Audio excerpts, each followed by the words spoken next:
ये लोग देश की जनता को गाली दे रहे हैं। वरना जो भी व्यक्ति जनहित को मानता है, जनादेश को मानता है, वो इंतजार करेगा 5 साल बाद तुम्हारी अपनी अच्छाई बता करके सरकार में आ जाना। लेकिन जनता पे विश्वास हो तब तो। अब तो इनकी दूर दूर तक कहीं भी सरकार में आने का कोई चांस नहीं है। इसलिए ये फ्रस्ट्रेशन दिख रहा है।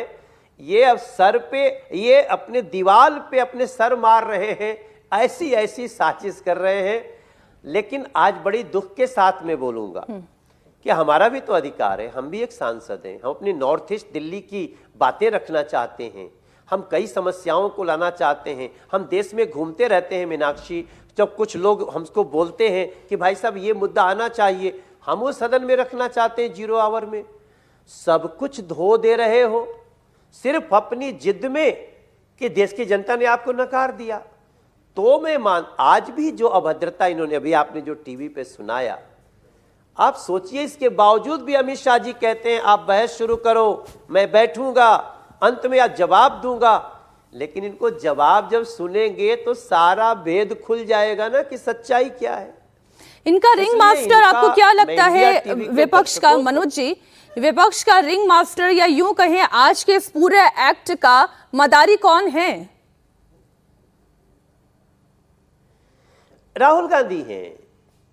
ये राहुल गांधी की कुंठा है और कुछ नहीं। राहुल गांधी को इतना भी नहीं शर्म बची है कि संवैधानिक पदों पे बैठे हुए लोगों को तो गाली मत दिलवाओ। आप सदन में, आप जानती हैं इस बार जब एक आपने बताया ना कि पेपर लीक पे जो हम लोग अनुचित साधन अपनाने पे जो कड़ा कानून बना, उसमें राहुल गांधी जी भाषण देते हुए गाली गलौज किए, उसको स्पंज करना पड़ा लोकसभा स्पीकर को। तो ये जो सारा रिंग मास्टर है वो राहुल जी हैं, और राहुल जी कई पार्टियों का कबाड़ा करके मानेंगे। राहुल जी के चक्कर में अखिलेश यादव जी का जो कबाड़ा होने वाला है वो भी आप उत्तर प्रदेश में देखिएगा, क्योंकि जनता सब कुछ देख रही है, ये पब्लिक सब जान रही है। और देश हित में, जनहित में संसद जो नहीं चलने दे तो फिर देशहित कैसा, जनहित कैसा? लेकिन मनोज जी, आप जैसे राहुल गांधी की जिद कह रहे हैं ना, राहुल गांधी जी को देश जवाब दे। मनोज जी, आप जैसे राहुल गांधी की जिद कह रहे हैं, विपक्ष ये कह रहा है कि दरअसल खुद गृह मंत्री अमित शाह चर्चा में भाग नहीं लेना चाहते थे, इसलिए वो पार्लियामेंट तो आ रहे थे, अपने चैम्बर में भी जा रहे थे, लेकिन वो सदन के अंदर चर्चा में शामिल नहीं हो रहे थे। एकदम आखिरी दिन में उन्होंने प्रस्ताव दिया, तब तक तो वक्त बीत चुका था।